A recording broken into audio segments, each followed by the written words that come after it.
मेरी हंसी पर ध्यान मत दो सर। হ্যালো আমার সকল বন্ধুরা, তোমরা সবাই কেমন আছো? সবাই আগে তোমরা সবাই লাইক এবং সাবস্ক্রাইব করে দাও।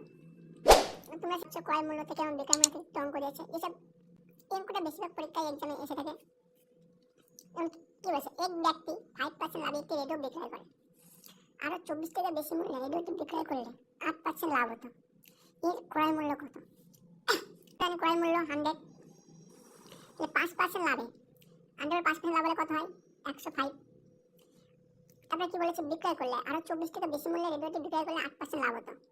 8% লাভ মানে কত? 108। আলটিমেট আমার লাভ কত হতো? 3 টাকা। এখানে কত বলেছে? 24 টাকা। আলটিমেট 8 টাকা। আমার সাধারণত ক্রয় মূল্য কত জানি? 100। তাহলে 100 দিয়ে গুণ করে দিই, 800 টাকা। This answer.